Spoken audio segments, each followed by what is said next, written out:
Hello friends, good morning. সবাইকে কেমন আছেন? সবাই আশা করি সবাই ভালো আছেন, আমিও ভালো আছি। তো আজ মামা বাড়িতে এসেছিলাম, মামা ভেলুর যাবে ডাক্তার দেখাতে। তো মামার কিডনিতে স্টোন হয়েছে, এখানে অনেক ডাক্তার দেখেছে, প্রচুর টেস্ট করেছে। তো তাই গেছিলাম একটু,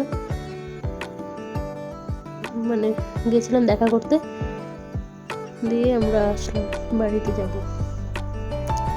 এটা হচ্ছে মেশো, মেশো হয় যে আমার মামি, আমার সব কিছু এনার দায়িত্বে আমার সব কিছু হয়েছে, এনার জন্য আমার ঘর সংসার বিয়ে সব দায়িত্ব নিয়ে করেছে। এটা আমার সেকেন্ড মাও বলতে পারেন আপনারা। তো মামা বাড়ি থেকেই আমার সব হয়েছিল, বিয়ে থা সব এখান থেকে না, যদি তখন তারা দিল্লিতে থাকতো। এই যে আমার হাজব্যান্ড চলে যাচ্ছে মামাকে নিয়ে লিফটে, না সিঁড়ি দিয়ে যাবে, কারণ লাগেজ নিয়েছে। লিফটে 4 জন যেতে পারে লাগেজ নিয়ে, 3 জন যাচ্ছে, আমি আর মামি। তাই বললাম সিঁড়ি দিয়ে যাই। মামা গেটে তারা লাগাচ্ছে, খারাপ লাগছে মামাকে দেখে, কী করা যাবে। যাই আমরা। ওলা বুক করা হয়েছে, চলে আসবে এখনই গাড়ি। তো গাড়িতে উঠিয়ে দিয়ে আমরা বাড়িতে যাব।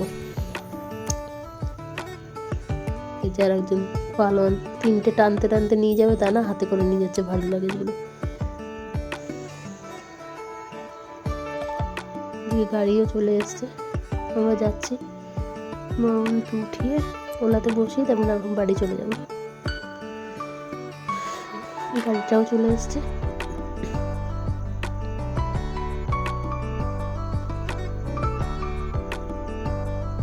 দাঁড়িয়ে ঠিক করছে না কোন ব্যাগটা কোথায় লাগবে। তো যথারীতি উনি ডিকিটা খুলেছে, আর ব্যাগগুলো উঠিয়ে দেওয়া হলো। এয়ারপোর্ট যাবে, 3 জনে 3টে লাগেজ নিয়েছে।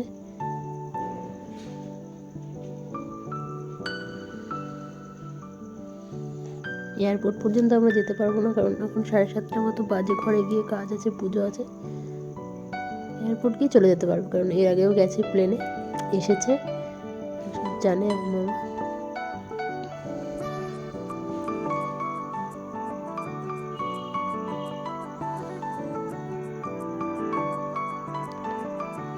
সেখানে দাঁড়িয়ে কি করছিল ব্যাগে।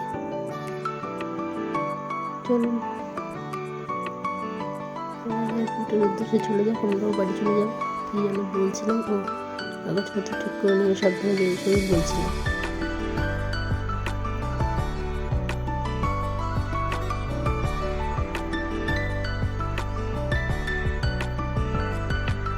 চিন্তা ভালো লাগে না মনে গেছে। যাই হোক, আমরা ঘরে যাইনি। আমার বর বললো যে চলো, একটু ভাই আছে, ওসব দেখা করে আসি। সকালবেলা তাই কাকিমার বাড়িতে চলে এসেছি। এসে দেখছি কাকিমা পুজো করছে, ঠাকুরের জল নিচ্ছে। কি সুন্দর গোলাপ ফুল ফুটেছে, গোলাপ ফুলগুলো দেখে আমার কি ভালো লেগেছে। ছোট ছোট গোলাপ গাছ ভর্তি। আর এই যে কাকিমার ঠাকুর, মন্দির একদম পুরো সুন্দর করে কাকিমা সব ঠাকুরকে চান করালো। চান করি এখন খেতে দেবে, শিবকে স্নান করাচ্ছে, খেতে দেবে, ঠাকুরকে পুজো করছে। আর ওখানে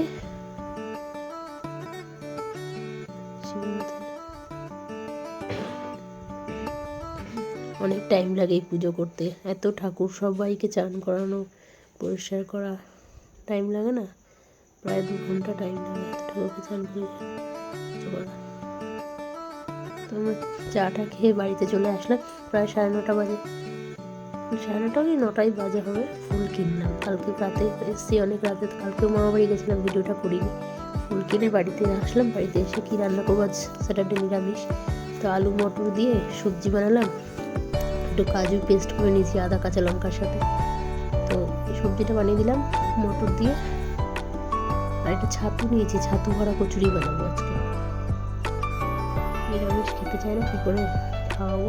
হিং দিলাম, একটু ব্ল্যাক পেপার, নুন স্বাদ মতো, একটু চিনি, একটু গরম মশলা। ভাজা মশলা আমার কাছে ছিল না, ভাজা মশলাটা ফুরিয়ে গেছে। একটু আচারের মশলা, এটা দিয়ে এটাকে ভালো করে সামান্য একটু জলের ছিটা দিয়ে, আর ধনে পাতা দিয়েছি, সামান্য জলের ছিটা দিয়ে মেখে নিলাম ছাতুটা একদম শুকনো শুকনো করে। আর এই ধনে পাতাগুলো নাকি খুব গন্ধ হয়, সত্যি আমি জানতাম না। ধনে পাতা বাজারে যাই, যেটা দেয় সেটাই নিয়ে চলে আসি। মা বললো যে এই ধনে পাতাগুলোতে বেশি গন্ধ হয়, এগুলো নিবি। তাই এই ধনে পাতাগুলো নিয়ে এসেছিলাম। আমার সবজিটা রেডি হয়ে গেছে। আর এখন আমি এই বাটিটায় আমি সবসময় করি ভাজাটা। এবার এতে তেল কম লাগে আর অল্প তেলটা বেশ খোলা মতো বাটিটা, তো ভাজাটাও খুব সুবিধা হয়। আমি বড় কড়াইতে ছড়িয়ে যায় ওর থেকে, আর তেলটাও কম দিতে হয় এটার মধ্যে। অল্প তেল দিলেই অনেকটা ভরে যায়। আর ছড়ানো কড়াইতে অনেকটা তেল, এই পোড়া তেলে আবার রান্না করে খাওয়াটাও ঠিক না। তাই আমি ওটাতে তেল দিই, যতটুকু থাকে আবার ভাজা টাজা করে শেষ করে ফেলি। তো আমি ছাতু ভরা কচুরি বানাবো, ময়দা মেখেছি। আর এটা তো জানেন, দেখালাম আমি পুরটা ছাতু দিয়েছি, হিং, ছাতু, ধনেপাতা, তারপরে একটু আচারের তেল, নুন মিষ্টি স্বাদ মতো, আর একটু গরম মশলা, ভাজা মশলা থাকলে ভাজা মশলা দেওয়া যায়। আমিষের দিনে আপনারা যদি চান একটু রসুন থেতো করে দিতে পারেন। তো একটু চিনি দিয়েছিলাম বলে কচুরিগুলো আমার লাল লাল হয়ে গেছে। তো গ্যাসটা কমিয়ে করলে আবার সাদা হবে। কিন্তু প্রতিটা কচুরি আমার খুব ফুলেছে। আর এই কচুরি না খুব ভারী হয়, অনেকক্ষণ পেটে থাকে। আর একটা কথা ফ্রেন্ডস, আমি না দুদিন গেছিলাম সুন্দরবন, তো মাঝখানে ব্লগটা দিতে পারিনি। তো আপনারা কেউ রাগ করবেন না যেন। সুন্দরবনের ব্লগটা বানিয়েছি, তখন আর বাড়িতে ছিলাম না, তো ব্লগ বানানো হয়নি, সুন্দরবনের ব্লগটাই দিয়েছি। দুটো ব্লগ আছে, আপনারা সবাই দেখবেন, ফলো করবেন, লাইক করবেন আর আমাকে সাপোর্ট করবেন। তো হাজব্যান্ডের খাবারটা বেড়ে দিয়েছি, ও খেয়ে বেরিয়ে যাবে। তারপরে মেয়েকে দেবো, আমি আর আমার মা খাবো। মা আবার চলে যাবে আজকে বিকেলেই, থাকতে বলছি আর থাকবে না। তো আমরা সুন্দরবন গেছিলাম, মেয়ের যেহেতু এক্সাম, তো মা এসেছিল, মা আর আমার মেয়ে। তো আমার মেয়ে তো টিনেজার, তো একা থাকতে পারে না, তো ক্লাস 8-এ পড়ে। তো এক্সামের জন্য ওকে রেখে গেছিলাম। মাকে এসে বললাম তুমি দুদিন থাকো, যদিও আমার কাছাকাছি আমার বাড়ি আর মায়ের বাড়ি 1 ঘন্টা মতো লাগে। তো মা বললো ঠিক আছে যা, আমি আছি। মা চলে এসেছিলো। তো এটা খেতে দিয়েছি হাজব্যান্ডকে, ও খেয়ে বললো খুব ভালো হয়েছে। মেয়েকে বললাম, মেয়ে তো খুব খুশি, আমার মেয়ে খুব ভালোবাসে সব কচুরি টচুরি খেতে। আমার মা অত ভালোবাসে না তেলে ভাজা, আমারও পছন্দ না। খেয়েছি, সবাই খাবে, আমিও খেলাম। আমি 2-3টে বেশি খেতে পারি না। আমি রান্নায় চলে এসেছি, তারপরে টিফিন খেয়ে আমি স্নান করলাম, স্নান করে তারপর রান্নায় এসেছি। কচুর শাক সিদ্ধ করা হয়েছে, বাঁধাকপি সিদ্ধ করে রাখা হয়েছে, এগুলো করে তারপরে গেছিলাম। মা একটু হেল্প করে দিয়েছে। তারপরে বানালাম কচুর শাক। কচুর শাকের জন্য আগে বড়াটা ভেজে নেব।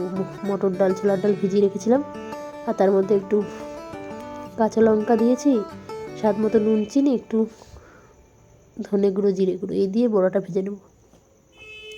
আর একটু ডালের সাথেও রেখে দেবো, ডালের সাথে খাবে ভাজা, ডালের সাথে ভাজা, আর কিছু এক্সট্রা করবো না কালকে, কারণ দুদিন খুব বেগুন ভাজা খাওয়া হয়েছে। বেগুন ভাজা তো বেশি খাওয়া ভালো না, বেগুনে প্রচুর তেল টানে, আর ওই তেল পেটে গিয়ে যা শরীর খারাপ হবে।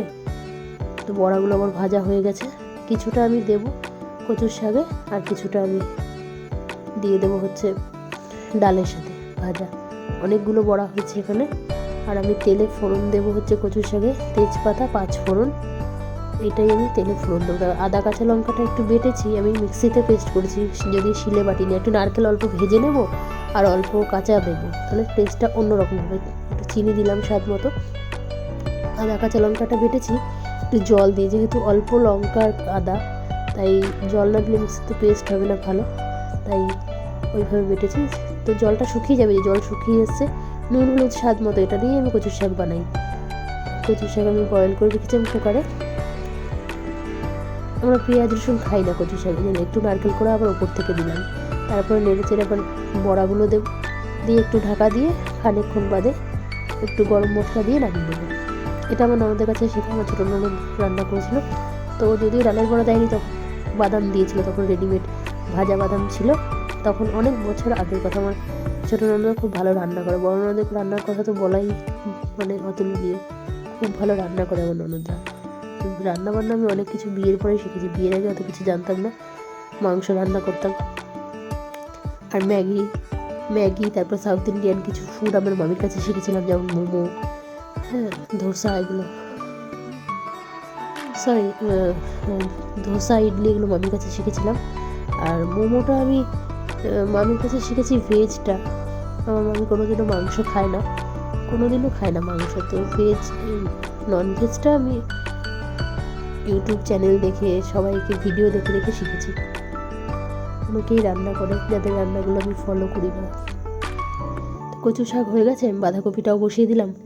বাঁধাকপির পরে করবো বেগুন সর্ষে, এটা বেগুন সুন্দরী সর্ষে বাটা দিয়ে নারকেল কড়া তেলের মধ্যে দিয়েছি, 5 ফোড়ন দিয়েছি। আপনারা আমিষের দিনেতে পেঁয়াজ রসুনও দিতে পারেন থেতো করে, আর সর্ষে কাঁচা লঙ্কা বাটা। নামানোর সময় একটু কাঁচা তেল আর ধনেপাতা, এটা খুব খেতে ভালো হয়। আর পেঁয়াজ রসুনের দিন যদি দেন একটু কাজু পেস্ট দিতে পারেন, ওটা আরও ভালো হয়। কিন্তু কাজুটা সেক্ষেত্রে পেঁয়াজ রসুন ভেজে কাজুটাও পেস্টটাও খুব ভালো করে ভেজে নিতে হবে। আর নামানোর সময় একটু নারকেলের দুধ না থাকলেও এমনি প্যাকেটের দুধ দিলেও হবে, 1/2 কাপ মতো দিয়ে ওটা নেড়ে আবার ঢাকা দিয়ে ধনেপাতা ছড়িয়ে নামাতে হবে। ওটাও খুব স্বাদ হয় খেতে, ওটাও একদিন রেসিপি আমি বানাবো। তো আজকে আমি এটা প্রচুর তেল দিয়ে ভেজেছিলাম, অনেক তেল হয়ে গেছিলো এই বেগুনটাতে, তো খেতেও খুব ভালো হয়েছে। সবাই ঘরে খেয়ে বললো, আমি তো বেগুন খাইনি, আমার অ্যালার্জি, খুব হাঁচি হয় আমার। আমি কচুর শাক দিয়ে ডাল দিয়ে বড়া দিয়ে আমার খাওয়া হয়ে গেছে। তো দুপুরের খাবারে চলে এসেছি। দুপুরের খাবারে ছিল কচুর শাক, বড়া ভাজা, ডাল, টমেটো দিয়ে মুগ ডাল, টমেটো ধনে পাতা দিয়ে, আর ছিল বেগুন সুন্দরী বা সর্ষে বাটা, আর ছিল শসা, আর রাতের জন্য বাঁধাকপি করে রেখেছি। চলুন, আমার ভিডিওটা ভালো লাগলে সবাই লাইক করবেন। টাটা।